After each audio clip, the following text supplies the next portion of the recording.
오늘은 전도서 46번째 시간입니다. 전도서 8장 2절부터 4절까지의 말씀을 가지고 왕의 명령을 지키라 라는 제목으로 하나님의 말씀을 함께 상고합니다. 전도자는 하나님의 자녀들에게 강력히 권고하고 있죠. 오늘 본문 2절 말씀을 보니까 내가 권하노라 왕의 명령을 지키라 이미 하나님을 가르쳐 맹세하였음이라 이렇게 이야기하고 있어요.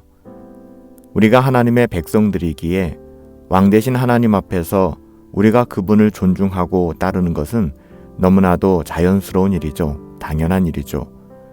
전도자가 이야기하는 것처럼 이미 우리는 하나님을 향하여 그 충성을 맹세한 사람들이기 때문에 마땅히 그분의 명령을 따라 살아가야만 하는 것, 여러분 너무나 자연스러운 일이라는 거예요. 전도자는 세상의 헛된 가치에 매몰되어 어리석은 인생, 각자 옳은 소견대로 살아가는 불행한 삶을 멈추고 하나님의 말씀을 경청하며 하나님의 말씀에 순종하라 이렇게 권하고 있는 거예요. 우리는 이처럼 이 세상을 살아가는 동안 이 세상, 공중의 권세 잡은 마귀 사탄의 명령대로 살아가서는 안 돼요. 사실 우리가 경건의 훈련을 포기하고 세상의 가치에 깊이 빠져 살아간다는 것, 이것이 바로 마귀 사탄의 뜻대로 인생을 망치게 되는 것이거든요. 그래서 우리는 항상 이런 인생을 망치지 않기 위하여 또 사탄의 뜻에 우리가 굴복하지 않기 위하여 끝없이 경건에 힘써야 하는 거예요. 우리의 삶의 모든 영역에서 지난주일 라오디게아 교회를 향한 주님의 말씀처럼 끝없이 회개하며 경건에 열심을 내야 한다는 것이죠. 우리는 죄 많은 사람들이잖아요. 우리는 죄 많은 사람들이어서 하나님께서 주신 자유로 사랑으로 종노릇하기보다는 육신의 기회를 얻으려고 하는 그런 죄인이에요. 그렇기 때문에 하나님의 말씀을 붙들고 경건을 훈련하며 살아가야만 하는 것이죠. 그게 율법주의가 되어서는 안 돼요. 하지만 율법을 가볍게 여겨서도 안 된다는 거예요. 하나님의 말씀, 율법에 순기능이 있지 않습니까? 우리는 우리에게 주신 하나님의 말씀에 순종하는 것이 왕의 명령에 순종하는 거예요. 이 때문에 우리는 주의 몸된 교회의 권위에 순종하며 목회적 지도에 순응하는 것 아니겠어요? 그 이유가 여기에 있잖아요. 또한 전도자는 이어서 3절에 왕 앞에서 물러가기를 급히 하지 말며 악한 것을 일삼지 말라. 왕은 자기가 하고자 하는 것을 다 행함이니라 이렇게 말씀하고 있어요. 여기서 물러가기를, 왕 앞에서 물러가기를 급하게 하지 말라 이 말의 뜻은요, 무례하게 반항적으로 행동하지 말라는 뜻이에요. 또한 그런 악한 일들을 일삼지 말라라는 원어는 알타모드라는 말인데요. 이 알타모드는 계속하지 말아라, 고집을 부리지 말아라 이런 뜻이에요.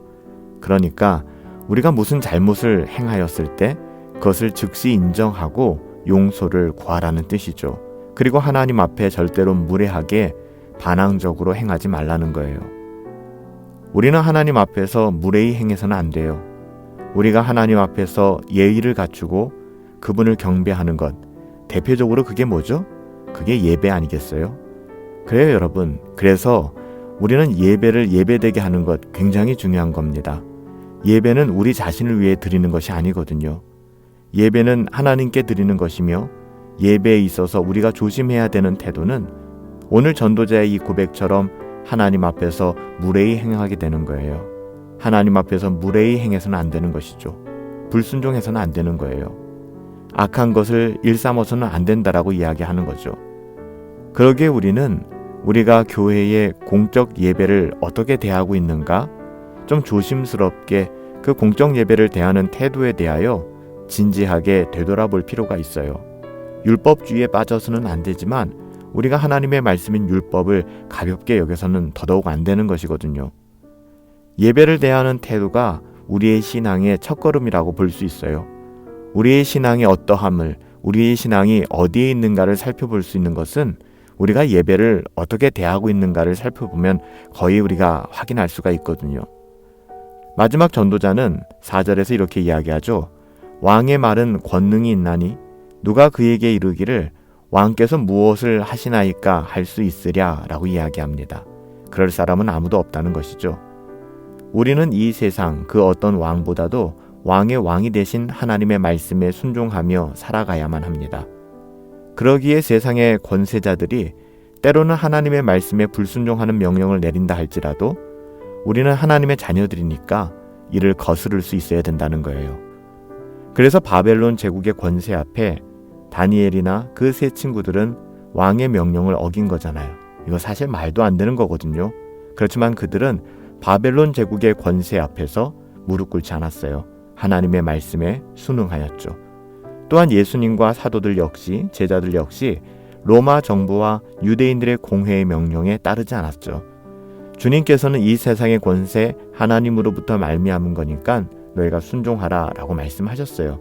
그럼에도 불구하고 그것이 하나님의 말씀 또 성경의 가치와 맞지 않을 때에는 우리는 기꺼이 거부하고 또한 그것에 순종할 수 없다는 것이죠. 우리는 오직 우리 왕이신 하나님의 명령 앞에 민감하게 반응해야 합니다. 구경꾼처럼 머물러 있거나 수동적인 태도를 취해서는 안 돼요. 오늘도 하나님, 우리의 왕의 음성을 듣고 하나님의 자녀답게 예의를 갖추어 하나님을 추앙하고 경배하며 살아가실 수 있게 되기를 예수님의 이름으로 축복합니다. 살아계신 아버지 하나님, 당신은 나의 왕이시며 나의 주인 되십니다. 세상 그 어떤 권위보다 그 어떤 권세보다 우리는 당신의 명령에 순종하기를 원합니다. 오직 하나님의 자녀, 하나님의 백성으로 합당히 살아가길 소망하옵고 예수님의 이름으로 기도하옵나이다. 아멘. 오늘 하루도 왕 되신 주님을 바라보시며 그분을 추앙하고 경배하며 우리의 일상을 살아갈 수 있었으면 좋겠어요. 우리의 왕은 하나님이십니다. 우리는 하나님의 자녀들이잖아요. 하나님은 우리의 왕이심을 잊지 말고 오늘 하루 살아내시기를 예수님의 이름으로 축복합니다.